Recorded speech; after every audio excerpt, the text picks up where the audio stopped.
Yo, people, what's going on? What's going down? I'm back to bring you lot the player ratings for this beautiful, fantastic game we have all just witnessed.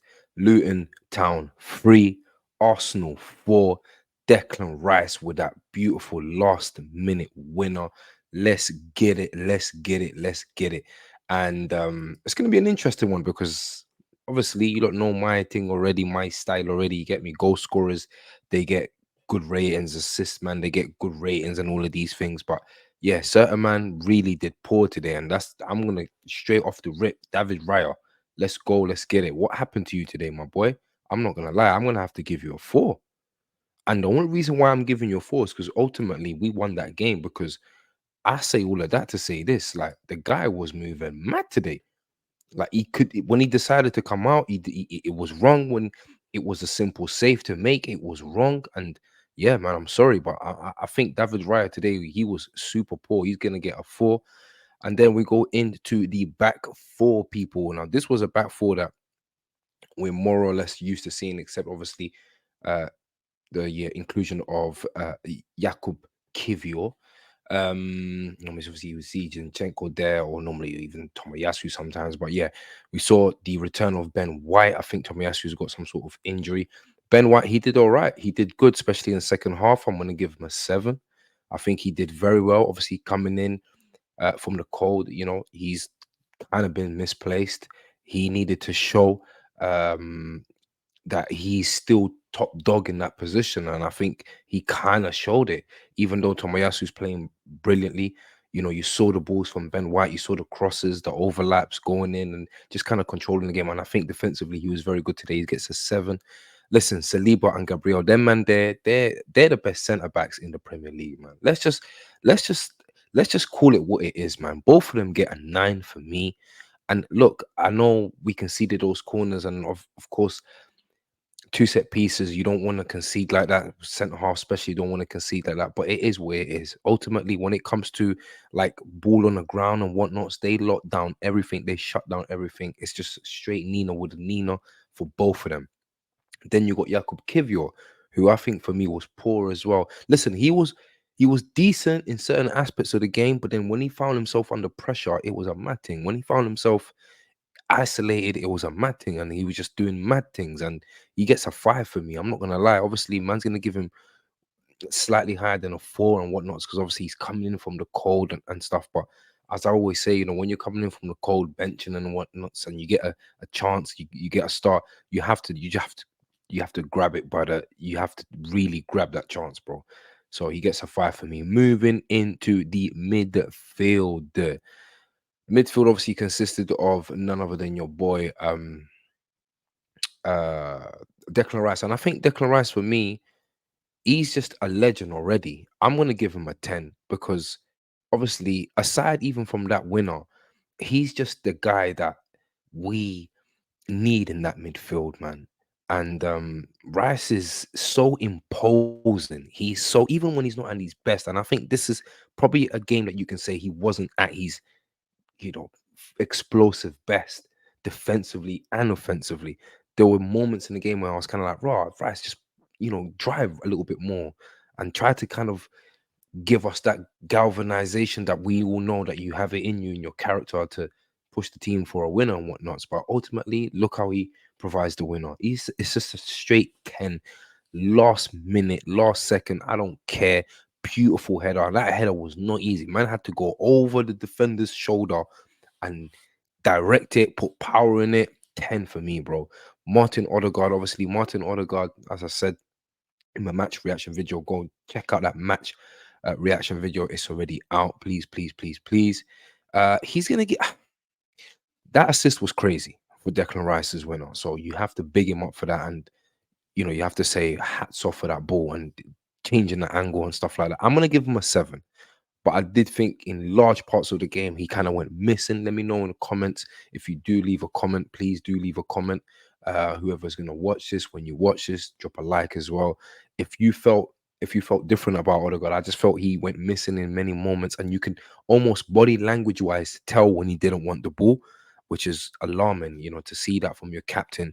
He was scared of that press, and that Luton press was a serious press. Like they were they were not giving us a second to play our football and implement our game. And in games like that, Odegaard's always going to find it hard. But you know what? He stuck at it. He was always trying to, g up the boys and stuff like that. And then for that assist alone, I'm going to give him a 7, because at the end of the day, it is where it is, man. It provides the winning goal, and it's the end result that matters, bro. It's beautiful. Kai Havertz completing the midfield. Listen, he's going to get an 8, because I felt as though he worked hard. I felt as though that goal, brilliant, being in position that he needs to be, finding those magical positions that Mikel Arteta knows that he can find, said that he can find, and hey, he's starting to cook. He's starting to find them. He gets an 8 for me. That goal was not the most beautiful of goals, but it did what it needed to do. He picked up the ball. I like that. That shows character. That shows determination in the team. Like, raw man's going for the winner. Know what you're on. Know what we're on right now. Man's about to just, you get me, rise the levels right now. You get me. When you score a goal and you grab the ball and you put it back in the center. Yeah, we mean business. We're standing on business, and I like that. He's gonna get obviously a few misplaced passes and stuff like that. Things I felt as though he could have done much better, and he's got it in him. But there were moments where he showed trickery and stuff. So all in all, with the goal and whatnot, balanced 8. Moving into the attack, and obviously the attack, it is where it is. It's the attack we all want to see. It's the attack we know that has to start. It consists of Gabriel Martinelli, and beautiful goal for Gabriel Martinelli. I think Gabriel Martinelli, he had it tough today. Like they were on him, that that side, the fullback and the midfield, overlapping and doubling up on him and stuff like that. He found it hard to impose his game and kind of do what he needs to do, but ultimately he still had an impact on the game, and for that I'm going to give him a 7. I think Gabriel Martinelli ultimately coming off. I don't know if he's injured or not. He's obviously, taking that knee to his back, which is never good to see, but hopefully he recovers from that. He gets a 7 for me. Gabriel Jesus, what a player, bruv. Gabriel Jesus, bruv. That guy is a genius, bruv.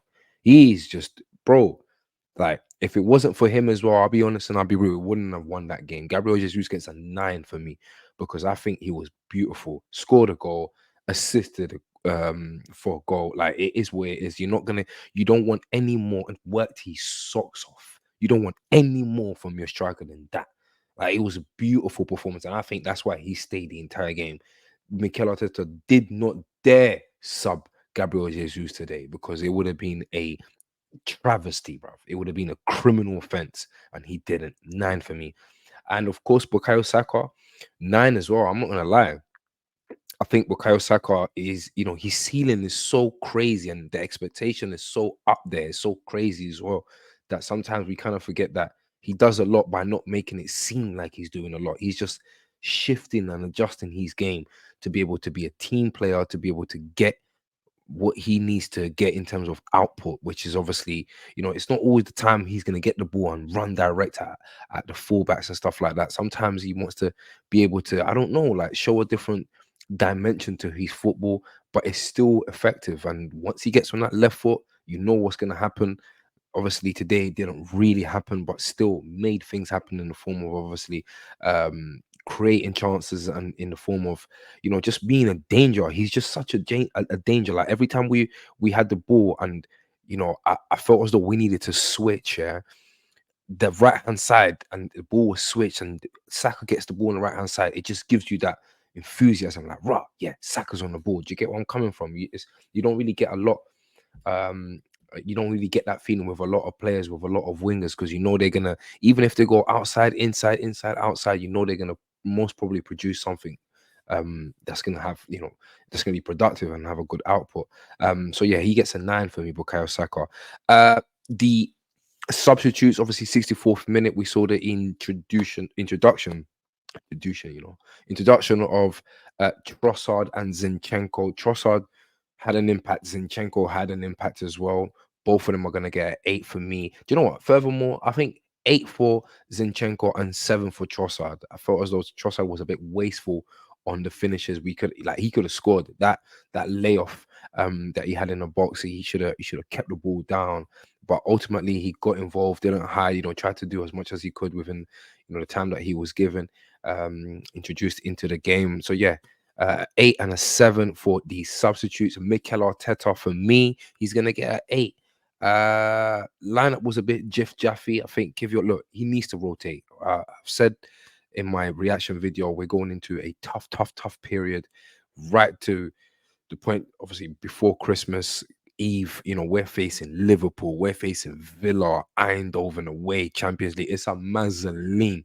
Yeah. So look, he started Kivior and it didn't really work out. But other than that, you could maybe argue the elements around Kai Havertz, Jorginho, Kai Havertz. But then again, they were so physical, Luton Town. It's that would Jorginho have would it been, would he have fared better? I'm not too sure. I think we needed Kai Havertz physicality, and he was physical in this game. So that's good. He's high and all of these things that he brings to the team. So look, he gets a 8 for me. I would say 8. Mikel Arteta, yeah, he gets an 8 for me, but look, it's a win, 36 points. Congratulations to him. Congratulations to the staff. We move people, man. That is the player ratings. Let me know in the comments if you guys feel different about the player ratings, and let me know your thoughts and your feelings. Drop a like on the video, subscribe, and we move. Aston Villa. If we get the win at Aston Villa, I'm fully believing we're gonna win the league again, man. Here we go. I'm back on the we're gonna win the league boat. Like I'm full. If we get the win away, Aston Villa, yo, Mazzoline, it's mad. See you later.